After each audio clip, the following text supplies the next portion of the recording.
এটা আমার কথা যদি না শুনেন আপনারা, তাহলে আমার প্রয়োজন এখানে নাই। আমাকে বিদায় দেন, আমি আমার কাজে থাকি, সেখানে আমি ব্যস্ত থাকি। সম্প্রতি বাংলাদেশের সবচেয়ে আলোচিত খবর একটাই, যদি সত্যি ডক্টর মোহাম্মদ ইউনূস প্রধান উপদেষ্টা পদ থেকে পদত্যাগ করেন, তবে বাংলাদেশকে অপেক্ষা করে থাকতে পারে আরও গভীর ও ভয়াবহ রাজনৈতিক সংকটের মুখোমুখি হওয়ার জন্য। বলা হচ্ছে, এমনিতেই প্রায় এক দশক ধরে চলা একনায়কতান্ত্রিক শাসনের পর গণ অভ্যুত্থানের মধ্য দিয়ে যে অন্তর্বর্তী সরকার গঠিত হয়েছিল, তা থেকেই আশার আলো দেখেছিল দেশের জনগণ। কিন্তু 10 মাস পেরিয়ে গেলেও সেই আশার ফুল পুরোপুরি প্রস্ফুটিত হয়নি, বরং পরিস্থিতি আরও অনিশ্চয়তায় মোড় নিচ্ছে।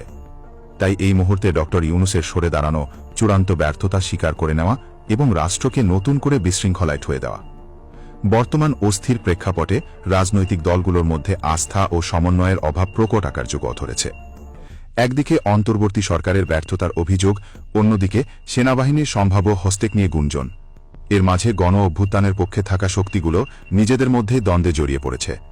ঠিক এই মুহূর্তে যদি ডক্টর ইউনূস পদত্যাগ করেন, তাহলে কেবল রাজনৈতিক শূন্যতাই তৈরি হবে না, বরং গণতন্ত্রপন্থী আন্দোলনের ভবিষ্যৎ নিয়েই প্রশ্ন উঠে যাবে। রাজনৈতিক বিশ্লেষক বদরুদ্দিন উমর সাফ জানিয়ে দিয়েছেন, ডক্টর ইউনূস সরে দাঁড়ালে এক বিশৃঙ্খল পরিস্থিতি তৈরি হবে। সেনাবাহিনী এলেও তেমন কিছু করতে পারবে না, কারণ সেনাবাহিনীর মধ্যেও নেতৃত্বের অভাব রয়েছে। রাষ্ট্রচিন্তকও সতর্ক করে বলেছেন, ইউনূসের পদত্যাগ হলে বাংলাদেশ মহাবিপদের মধ্যে পড়ে যাবে। তার মতে, সেনাবাহিনীর চাপেই যদি এমন সিদ্ধান্ত নেওয়া হয়, তা হবে সাংবিধানিক ও নৈতিক দিক থেকে গুরুতর বিপর্যয়। তিনি পরামর্শ দেন, এমন পরিস্থিতিতে একটি গণভোটের মাধ্যমে জনগণের মত নেওয়া উচিত। অন্যদিকে ঢাকা বিশ্ববিদ্যালয়ের রাষ্ট্রবিজ্ঞান বিভাগের অধ্যাপক মনে করেন, সংকট নিরসনে নির্বাচনই একমাত্র পথ। তবে এর সঙ্গে রাজনৈতিক দলগুলোর সঙ্গে আলোচনাও জরুরি, যাতে ভুল বোঝাবুঝি ও সন্দেহ দূর করা যায়। তিনি সেনাবাহিনীর সঙ্গে কার্যকর সমন্বয়ের পক্ষে মত দেন। তবে সংকটের গভীরতা আরও ভালোভাবে ব্যাখ্যা করেছেন অর্থনীতিবিদ ডক্টর মাহবুবুল্লাহ।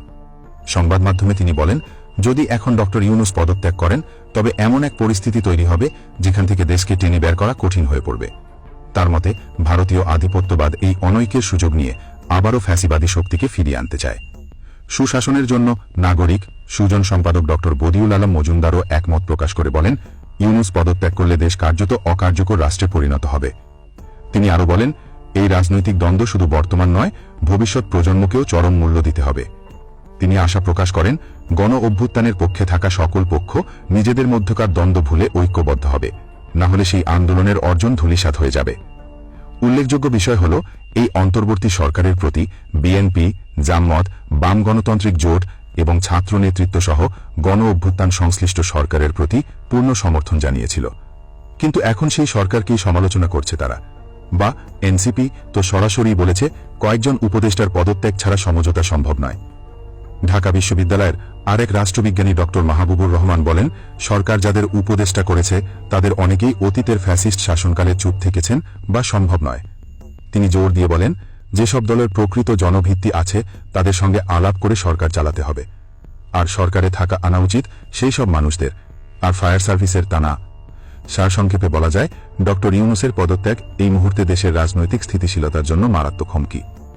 সরকার ও রাজনৈতিক দলগুলোর এখন দরকার পারস্পরিক আস্থা ও সম্মান করে অগ্রসর হওয়া, নয়তো বাংলাদেশের ভবিষ্যৎ আরও অনিশ্চিত ও অন্ধকারময় হয়ে উঠবে।